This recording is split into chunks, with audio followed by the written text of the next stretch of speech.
How to enjoy being a teenager. Being a teenager can be difficult with your hormones going wild, but that doesn't mean you can't enjoy the teen years. If you're looking to have enjoyable teenage years, there are many things you can do, big and small, that can make a huge difference. 1. Setting realistic expectations. Step 1. Understand that there's no one way to be a teen and no set-in-stone way to enjoy your teenager years. Understand that there's no one way to be a teen and no set-in-stone way to enjoy your teenager years. Everyone is different, especially in their teenage years. There's really no way to enjoy being a teenager except for the way you make on your own. Some teens prefer to spend their teenage years with friends, while others prefer to study and work. Some prefer to be quiet wallflowers, while others are loud and don't care if they stand out. Saying that there's any one way to enjoy your teenage years is wrong. This article is only a guideline and doesn't need to be followed to the letter. What is enjoyable for you may not be for someone else, and that is okay. Some things are commonly enjoyed by teens, but not by all.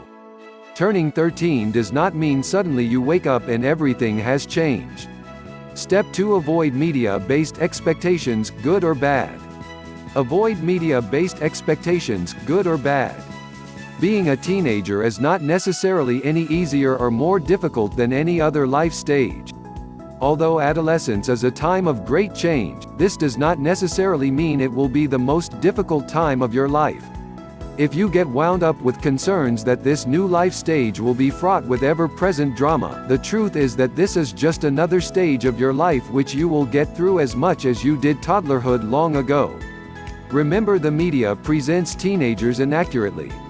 Teens and their lives are often very narrowly portrayed on TV, movies, and literature. Be careful on basing your assumptions on what it is like to be an adolescent based on the Disney Channel, Nickelodeon, Comedy Central, MTV, or High School Musical, as well as some of the older shows such as The Brady Bunch or Father's Knows Best. These are typically fictional stories that, while may dramatize aspects of secondary education, may not be your reality. Likewise, be careful of comparing yourself or others to actors in teenage dramas. Often these actors are in their 20s, sometimes even 30s, atypically model-like, spectacularly talented, and otherwise not necessarily be like your reality.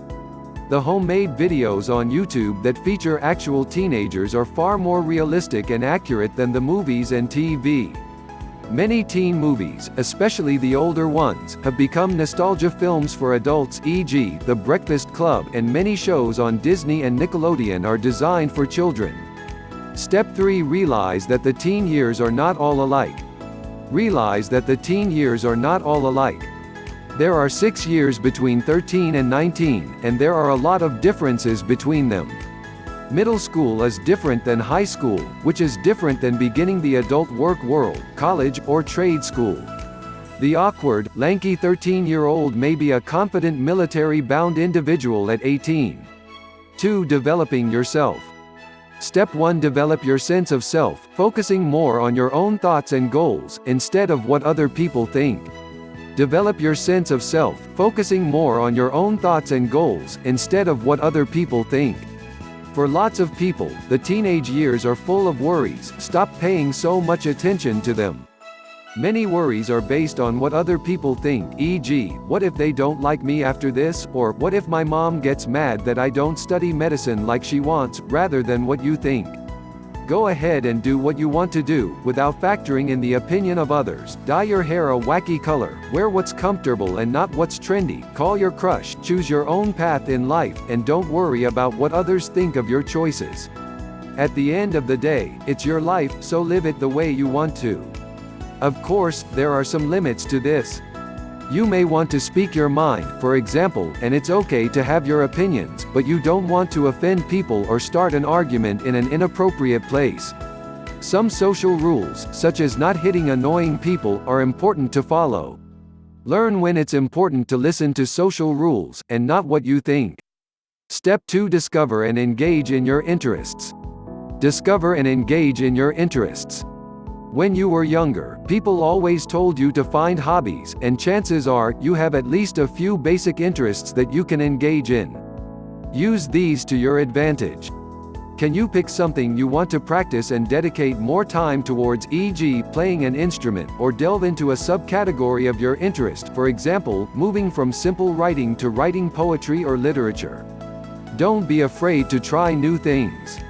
It's never too late to check out a new interest, and, who knows, maybe you'll even find your life passion by doing so. Consider balancing your interests so that you have a wide variety. For example, if your biggest hobby is computer programming, maybe try a more art-oriented hobby like painting, or learn a language. Just because you're a tech nerd or an art geek doesn't mean your interests have to stick firmly in that area. It's boring to have interests that are only in one area. Explore your style and your interests. Now is the time to experiment. Don't feel the need to stick to just one niche. From fashion to hobbies to music and movies, you can explore all kinds of possible interests. Don't feel bound by tradition or labels. If you like to dress like someone who likes rock music, and you really love country music, that's fine. Do what you enjoy. Step 3. Let go of your prejudices. Let go of your prejudices. Even if you think you're not prejudiced, sometimes negative thoughts about groups of people can root in your mind. Buried prejudices against religious groups, racial groups, LGBT groups, and so on, can taint your ability to see the world clearly. Let go of these. Nobody is exactly like a stereotype, and seeing groups of people as just like those other ones inhibits knowing people for who they truly are. On a smaller scale, stop thinking badly about people you've had bad experiences with. Unless this person has caused you physical and/or mental harm, they're probably not as bad as you think they are. And if all you know about this person comes from outside sources and not the person themselves, you don't even know if those rumors are true. You don't have to be BFFs with them, but be civil and respectful to them, maybe even try being friendly. They might surprise you and be much different than your image of them. Step 4. Work on your work ethic. Work on your work ethic. Yes, school can be very hard work, but in your teenage years, it matters more than ever. What you accomplish in your teen years may determine in large part your opportunities in your adult life. Dedicate some time to studying and do your best to do well in middle school and high school. Aim to get things done as soon as possible instead of procrastinating. Learn how to prioritize, whether it's with school, work, or any extracurricular activities you may be involved in. Boost your studying skills and even make it fun. It may not seem enjoyable, but it's helpful later on in life, and some teens, not only the nerds, do find it enjoyable. You don't have to be an all-A's student that's taking only honors or AP level classes, but you should at least do your best to pass the classes you're in. Avoid slacking off, as this hurts your grades. Don't rush on your homework because you want to hang out with friends. Work on it to learn new things. A largely forgotten fact is that school is meant for learning, not trapping you in a classroom for a few hours each day. Step 5. Avoid rushing to figure out who you are. Avoid rushing to figure out who you are. Your teenage years are hectic, ever-changing, and chances are, your interests will constantly shift and change. Nothing about yourself is set in stone, even at the end of your teenage years. You will continue to grow and develop as a person as long as you're alive. There's no need to figure yourself out and decide what you are at your age. Anyone who tells you that you need to figure out what college you're going to or what you plan for the future is wrong. Even if you think you've decided on what you're going to do, don't be surprised if your plans change. You never know where life is going to take you. 3. Developing relationships. Step 1. Work to improve your social skills. Work to improve your social skills. Some teens have trouble with social interaction, with the reasons behind it varying. Since social interaction is necessary in order to succeed, it's important to learn how to cope with shyness and social anxiety. Consider working with a friend or a family member of close age to develop your social skills. It may not replace new social exchanges, but it's good practice. Autistic teens and other disabilities, mental illnesses such as ADHD, or social anxiety disorder, may have notable difficulty with social interaction. If you're an autistic teen, try learning how to develop better social skills, read other people's body language, and understand figurative language and sarcasm. It's important to learn how to interact in a neurotypical world. If you have ADHD or related disorder, you can learn to not interrupt others, dominate the conversation, focus on the other person or task at hand, etc. Step 2. Be polite towards those you don't know well. Be polite towards those you don't know well. Every day, you'll likely see people you don't know, whether it be in school or out in public. It may seem funny to make fun of those that you don't know, but it's rude, and word will get back to them eventually. Later in life, you'll have to work with people you don't know. It's best to be polite towards strangers. If you can manage it, be friendly as well. It's appreciated by those around you, even if you don't see it. If somebody you don't know has a clumsy moment that makes others laugh at them, such as dropping their books everywhere, don't laugh, and instead help them pick them up if you have the time. It's a nice thing to do, and they will likely appreciate it even though they may not show it. Step 3. Have a few close friends. Have a few close friends. You don't need to be at the top of the social food chain and know everybody at school, but you should at least try to have a few loyal friends throughout your teenage years. Friendships are a good place to build your social skills, and building stable relationships with others can help you determine what you want in friendships and romantic relationships you may pursue. And most importantly of all, life is simply easier and brighter with friends. Make sure your friends make you feel good about yourself and don't get you in trouble. You want to enjoy your teen years, not spend them miserable because of your friends. Find friends who make you feel good and inspire you to be your best. Hang out with friends you really like, and worry less about maintaining relationships with people who don't improve your life. Friends come and go, and you may have different types and numbers of friends. That's okay. How many friends you have isn't important, it's the quality of the friends you do have that matters, as cliché as that sounds. If you struggle to find friends, try looking in areas where people are similar to you.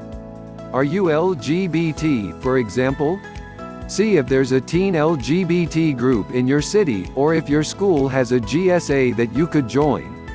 If you prefer writing over socializing, see if you can find writers' groups. If you're autistic, try seeking out other autistic people to befriend. Try going on social media if you can't find friends face to face. However, be very careful with this. Online friendships develop much differently than face-to-face friendships, and many people online are not who they say they are. You never know what goes on behind the screen. Sometimes it may not be even an actual human you are talking to. Exercise caution when making friends online, and never agree to meet up with somebody in private. Avoid giving out personal information to people you meet online unless you are sure that they can be trusted. It is best to meet people in real life first before meeting them on the internet. Step 4. Take romance slowly. Take romance slowly. Some, but not all, teens are interested in romantic relationships, and may want to find a partner. If you get into a relationship, take it slowly and communicate with your partner well. This leads to the healthiest relationships in the long run. You don't need to be tethered to your partner, either. Make sure the relationship allows the both of you to have your own friends and interests. You don't need to rush into anything before you're ready. If your relationship ends, it's not the end of the world. You may be tempted to swear off of dating forever, especially if you were badly hurt, but keep an open mind. People grow and change. A relationship that would have worked 6 months ago may turn out to be extremely destructive now. And remember, few couples stay together during or after high school, whether it's because of long distance or other factors. Be wary of abusive relationships. If you feel like you have to constantly walk on eggshells around your partner to try and avoid them getting angry at you or hitting you, or if you can't talk to anybody else without your partner accusing you of cheating, these are huge red flags that the relationship is unhealthy and that you need to get out of it. The same applies for toxic friendships. Step 5. Keep good relations with your family. Keep good relations with your family. Family members, especially parents, probably worry about you during your teenage years. Many teenagers become sullen, withdrawn, and stop valuing family as much as they used to. Try to avoid this.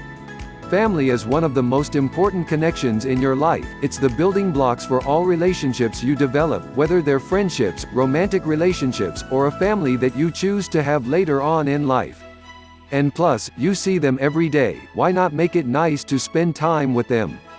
You don't have to be best friends with everyone in your family, but be kind to them and spend time with them once in a while. Play a video game with your sister, help your brother with his writing, offer to go on a walk with your mom, or play a board game with your dad.